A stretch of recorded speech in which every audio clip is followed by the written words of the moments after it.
श्वास है, जिनका सानिध्य मेरे संयम की सुवास है।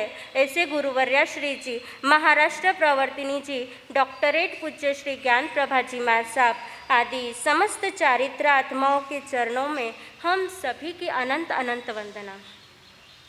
जिज्ञासु भाइयों और बहनों, श्री उत्तराध्ययन सूत्र की मंगलमय शुरुआत आज से हो गई है।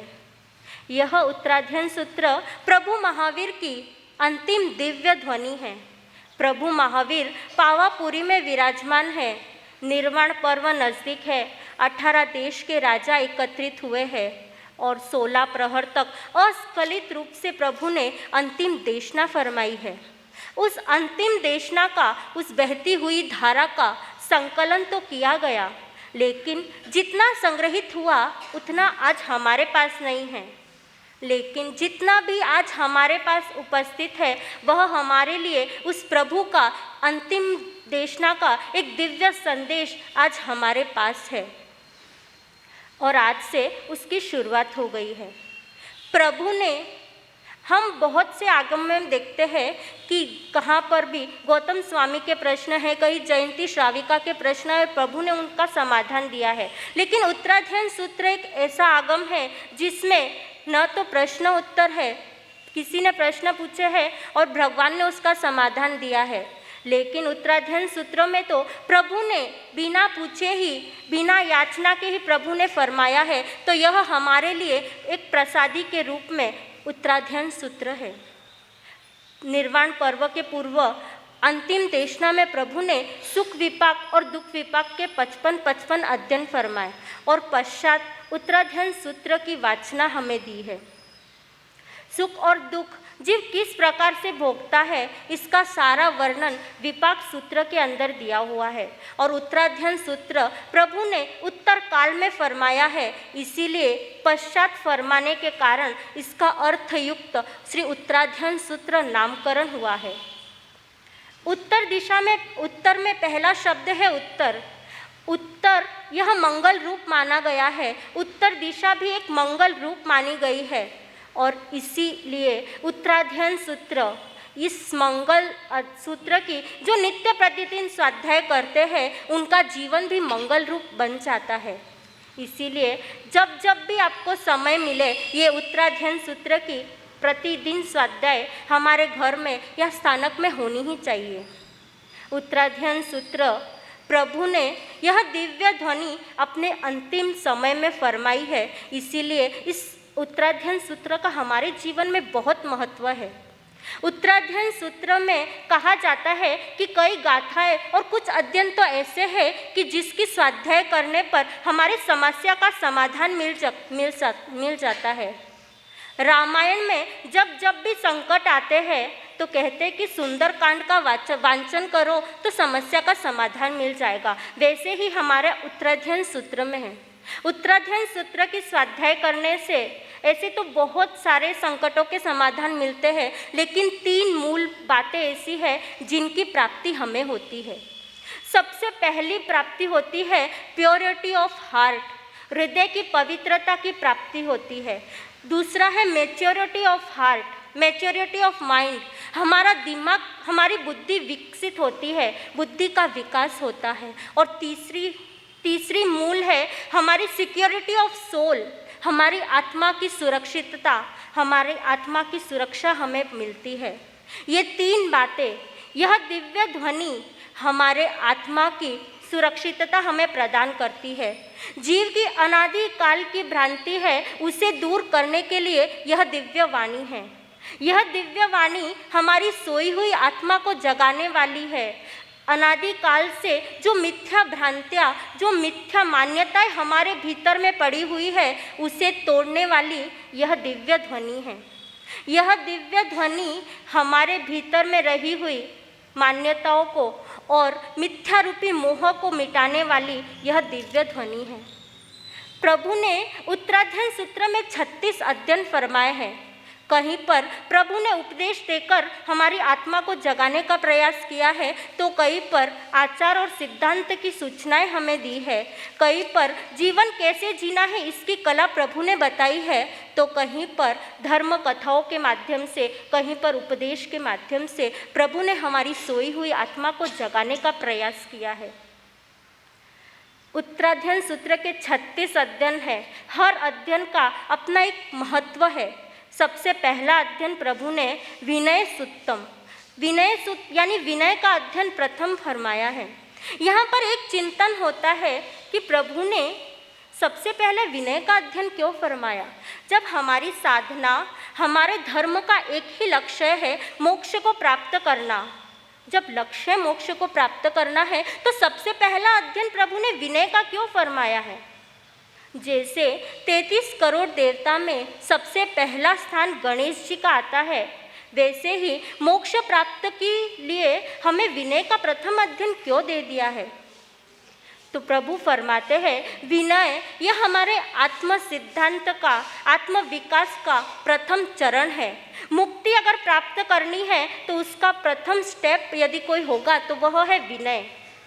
विनय थावच्चा पुत्र से पूछा गया कि धर्म का मूल क्या है। किसी श्रेष्ठी ने थावच्चा पुत्र से पूछा धर्म का मूल क्या है, तो थावच्चा पुत्र से जवाब मिला धर्म का मूल है विनय।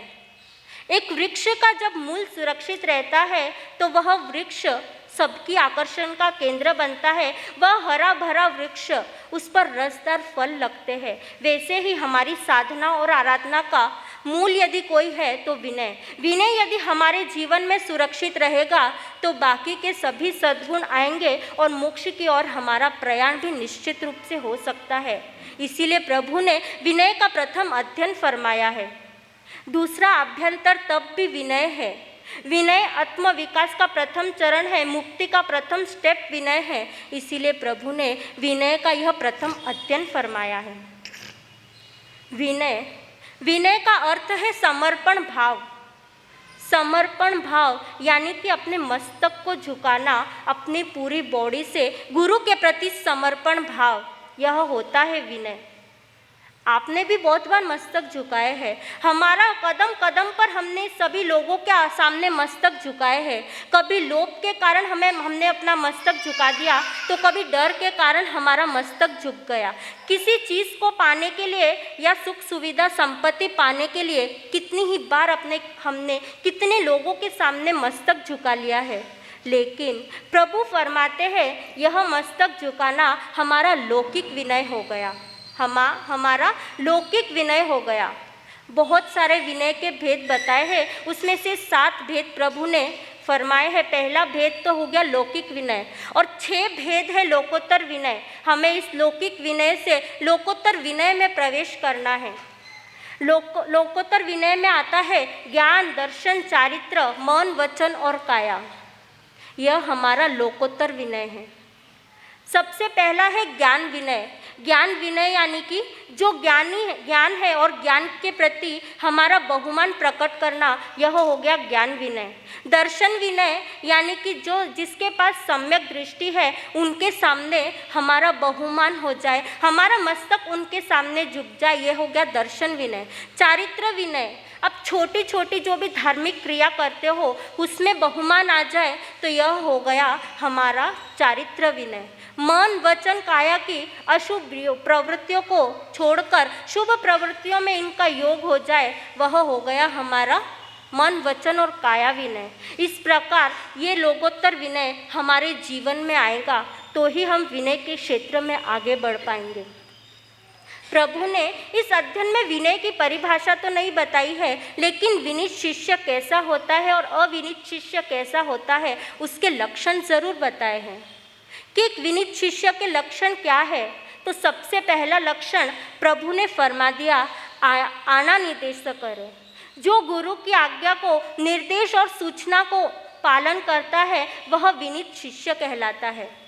गुरु ने जो आज्ञा दे दी है उस सूचना और उसके अनुसार जो कार्य कर देता है, अपना आर्ग्यूमेंट गुरु के सामने नहीं करता है, वह विनीत शिष्य कहलाता है। और विनीत शिष्य को एक आराधक शिष्य कहा गया है। विनीत शिष्य जब गुरु कोई आज्ञा दे देते हैं तो वह हमें वह कार्य करने की शक्ति भी दे देते हैं।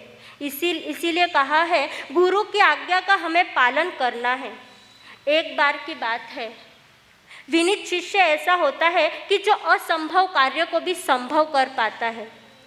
नदी के किनारे आदि शंकराचार्य गुरु टहल रहे थे और दूसरे किनारे एक युवक टहल रहा था, घूम रहा था।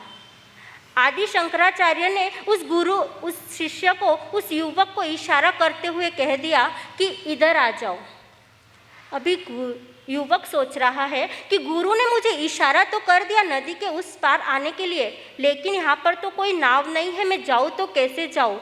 लेकिन उस युवक के भीतर में गुरु के प्रति श्रद्धा और आस्था थी, इसीलिए उसने सोचा कि मुझे क्यों न हो गुरु की आज्ञा का पालन करना ही करना है। और वह पहुँच गया। न तो उसे तैरना आता था, न ही कोई नाव थी कि उस किनारे पर वो पहुँच जाए। तो वह युवक अपना कदम आगे बढ़ा रहा है। नदी में पानी भी बहुत गहरा था। एक एक कदम बढ़ाता जा रहा है। युवक के घुटने तक पानी आ चुका है लेकिन गुरु आज्ञा के लिए वह चलता जा रहा है। अभी कमर तक पानी आ गया है और सामने मात्र उसे गुरु ही दिखाई दे रहे हैं। गुरु की आज्ञा का पालन करना है, एक ही लक्ष्य दिमाग में घूम रहा है। गुरु का नाम लिया और चलने लग गया।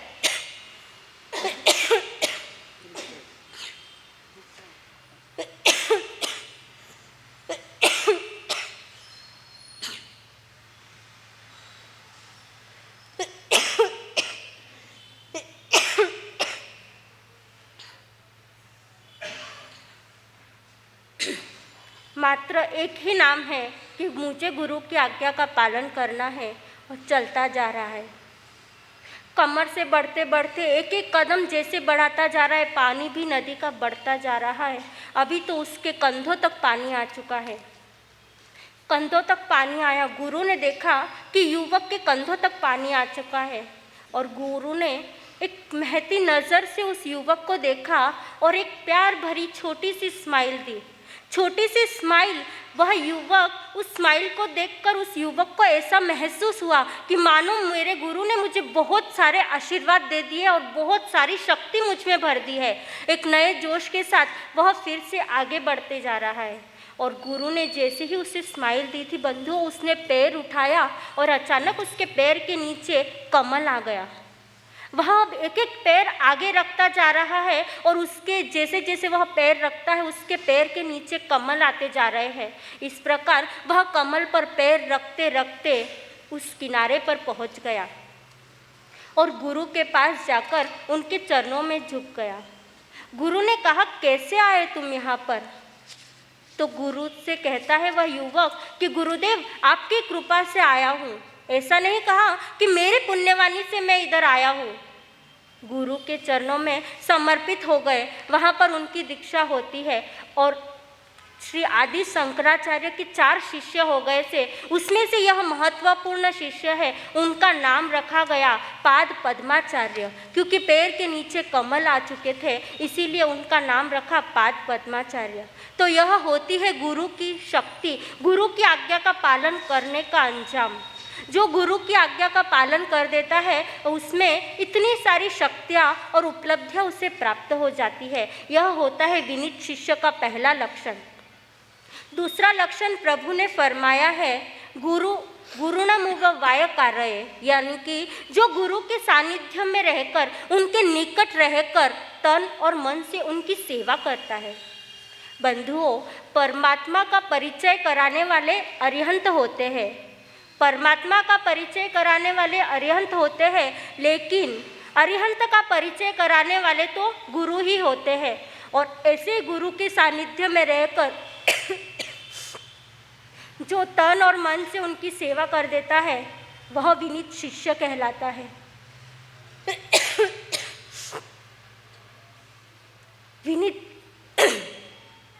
विनीत शिष्य के लिए प्रभु ने फरमाया है कि इधर उधर नहीं बैठना है, गुरु के सानिध्य में रहकर उनके अनुशासन को स्वीकार करके उनकी सेवा में रहना है। उन्होंने जो आज्ञा दे दी है, जो सेवा का कार्य दिया है, जो कुछ भी शिक्षा दी है, उस शिक्षा के अनुसार एक शिष्य को चलना होता है।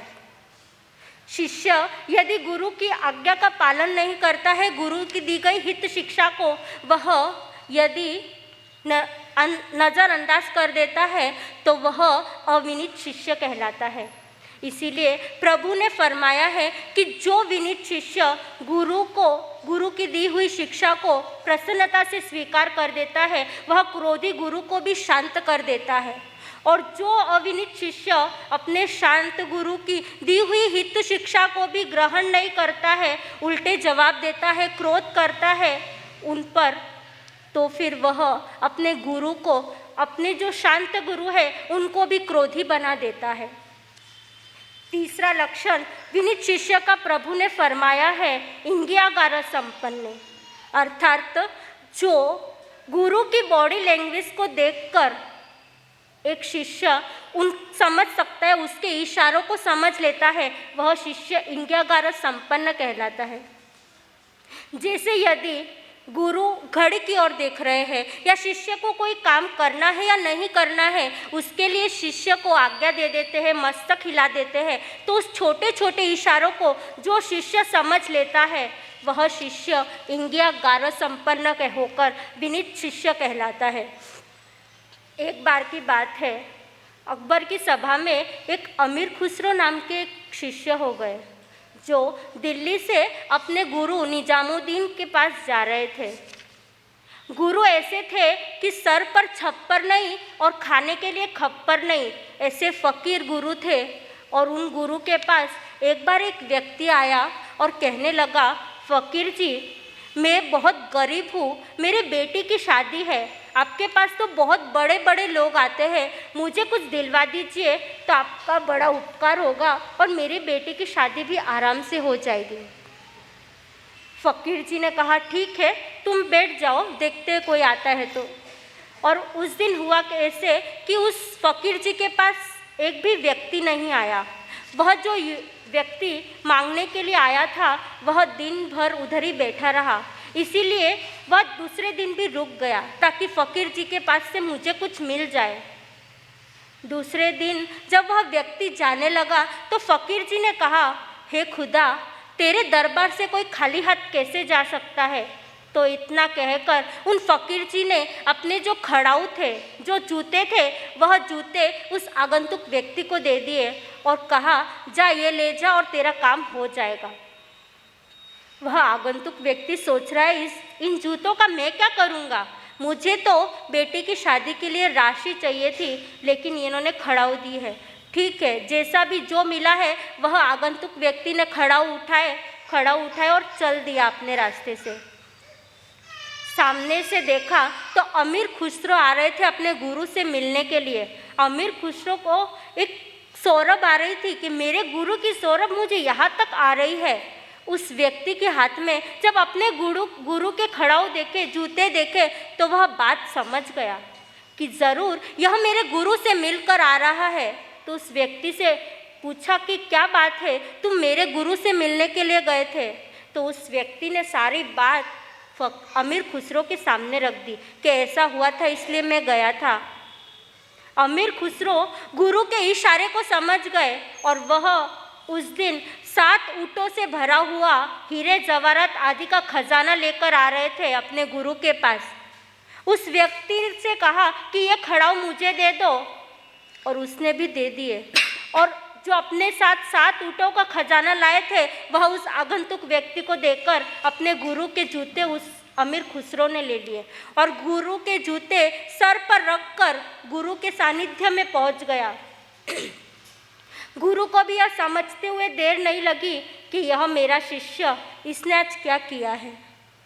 तो बंधुओं, जो व्यक्ति गुरु के इशारे को समझ लेता है, वही सभी जगह सम्मान का पात्र बन जाता है, सभी जगह वह सम्मान पाता है। तो ये 3 बातें, 3 लक्षण प्रभु महावीर ने फरमाए हैं। जो गुरु के निर्देश का पालन करता है, जो उनके सानिध्य में रहकर उनकी सेवा करता है और जो उनके इशारों को समझ लेता है, ऐसा वह विनीत शिष्य रहता है।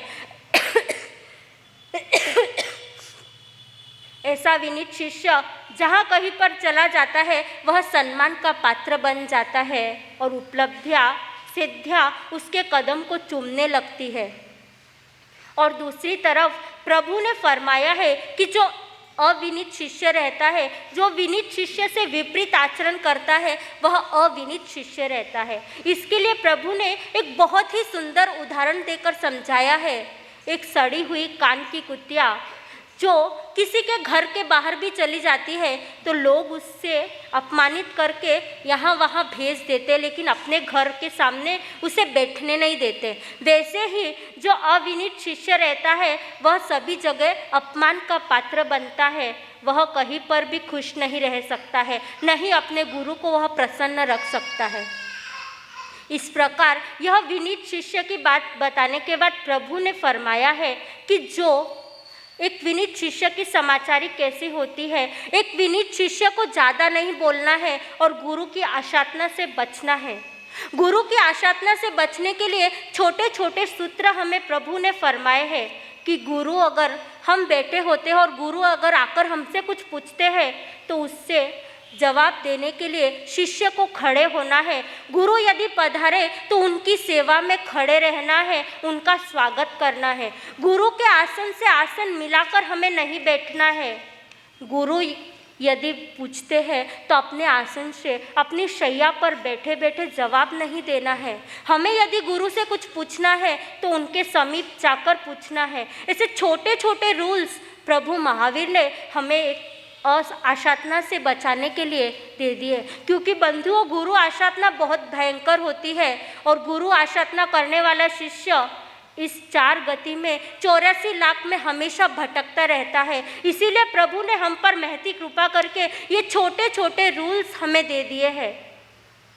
बंधुओं एक प्रश्न होता है कि इस पूरे विनीत शिष्य नाम का यह अध्ययन, इसमें क्या प्रभु ने एक गुरु और एक शिष्य यानी कि साधु और साध्वी के लिए ये सारे रूल्स दिए हैं? नहीं। उस समय भगवान के सामने साधु साध्वी के साथ साथ श्रावक और श्राविका भी उपस्थित थे। बंधुओं संसार में भी हम देखते हैं कि जब जब एक बड़ा व्यक्ति यदि विनयी होता है तो वह बड़ा व्यक्ति महान बन जाता है। यदि बड़ा व्यक्ति विनय का पालन नहीं करता है तो वह छोटा कहलाता है, और छोटा व्यक्ति भी यदि विनय का पालन करता है तो वह बड़ा कहलाता है। मंदिर में आप बहुत बार गए हो। मंदिर में भले ही मंदिर अंदर से बहुत बड़ा होता है लेकिन उसका द्वार हमेशा छोटा होता है। यानी कि एक शिक्षा हमें मिलती है कि यदि हमें परमात्मा के दर्शन करने हैं तो उस द्वार में से हमें झुककर ही अंदर जाना पड़ता है। कोई यदि चाहे कि मैं तो यह सीधा खड़ा रहकर इस मंदिर के द्वार से अंदर निकल जाऊंगा तो मुझे परमात्मा के दर्शन हो जाएंगे, तो बंधुओं सीधा रहकर परमात्मा के भी दर्शन नहीं होंगे तो परमात्मा स्वरूप हमें कैसे प्राप्त हो सकता है। तो यह विनय नाम का अध्ययन हमें यही शिक्षा देता है कि हमें हमारे जीवन में विनय को लाना है। विनय अगर हमारे जीवन में रहा तो सारे सद्गुण अपने आप तोड़कर हमारे जीवन में आ जाएंगे। तो संसार के लिए, संसारी व्यक्तियों के लिए भी यह विनय कितना आवश्यक होता है। एक नवविवाहिता यदि दुल्हन है या नवविवाहिता बहू है, यदि जब भी वह ससुराल जाती है अपने घर के जितने बड़े हैं उनको अपने गुरु के स्थान पर रखे और स्वयं को एक शिष्य के स्थान पर रखे तो घर का माहौल, घर का वातावरण कितना सुंदर बन सकता है। एक पुत्र अपने घर में जितने भी बड़े हैं उनको अपने पिता के स्थान, अपने गुरु के स्थान पर और स्वयं को अपने शिष्य के स्थान पर रखे तो हमारे जीवन में भी यह विनय आ सकता है। बस यह विनय जो प्रभु ने फरमाया है वह विनय हमारे जीवन में आ जाए। इन्हीं शुभ मंगल भावों के साथ बोलिए भगवान महावीर स्वामी की।